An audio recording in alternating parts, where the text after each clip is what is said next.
ये जो black fungus हम आजकल इतना ज़्यादा सुन रहे हैं, इसका दूसरा नाम है म्यूकरमाइकोसिस।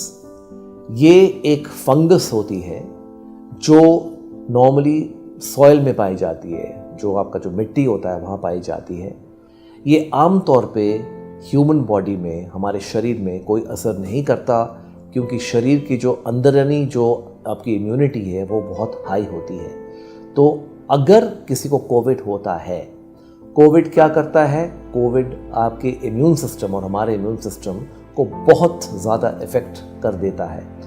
अगर किसी को एंटीवायरल की दवा दी जाती है, ये बड़े स्ट्रॉन्ग दवाइयाँ होती हैं कोविड के ट्रीटमेंट के लिए, जिसमें किसी आदमी को हमें स्टेरॉयड की यूज़ की भी आवश्यकता पड़ती है। जब फेफड़ों वगैरह में ज़्यादा इन्वॉल्वमेंट हो जाता है तो ये स्टेरॉयड बहुत ही ज़रूरी चीज़ें होती हैं आदमी को बचाने के लिए।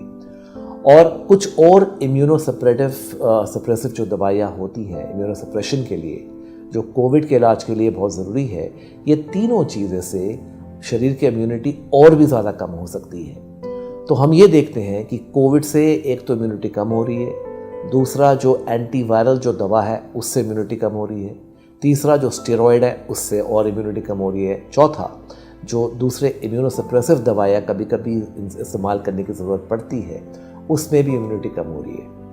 और एक और चीज़, स्टेरॉयड अगर लंबे टाइम तक इसका इस्तेमाल हुआ तो कुछ लोगों में शुगर की जो बीमारी होती है वो भी शुरू हो जाती है। ये एक ख़तरनाक फंगस इन्फेक्शन है जिसमें इलाज के बावजूद भी अबाउट 50% आदमी की जान जा सकती है।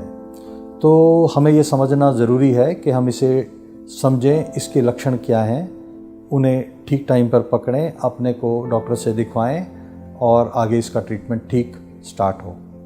जो लक्षण क्या हैं? कोविड के बाद साइनस के सिम्टम रहते रहना, नाक बहते रहना, नाक का बंद होना, नाक से डिस्चार्ज आना जो कई बार ब्लडी भी हो सकता है, और नाक के अंदर क्रस होना, फेफड़ी जमना, चेहरे पर जो सेंसेशन है वो कम होना, उसके अलावा आँख में सूजन होना, आँख के आईलिड में सूजन होना, दिखना कम होना, दो दिखना, सर में दर्द होना, ये कुछ लक्षण हैं जो हैं। तो आप डेफिनेटली अपनी जांच करवाइए। और अगर ये होता है, डॉक्टर देखता है, उन्हें लगता है, तो नाक से एक स्मीयर भेजते हैं, कई बार बायोप्सी भेजते हैं।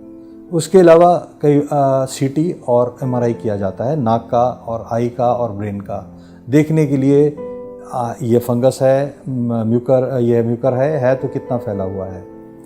और उसके बाद अगर पाया जाता है कि ये म्यूकर है तो फिर इसका इलाज शुरू किया जाता है।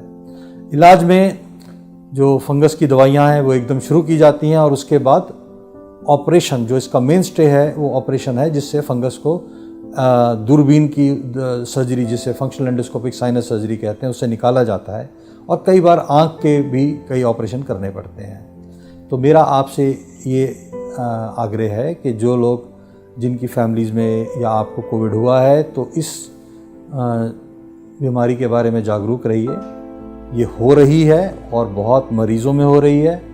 इसे ठीक टाइम पर पकड़िए, अपने शुगर कंट्रोल में रखिए और ठीक टाइम पर डॉक्टर की सलाह लीजिए।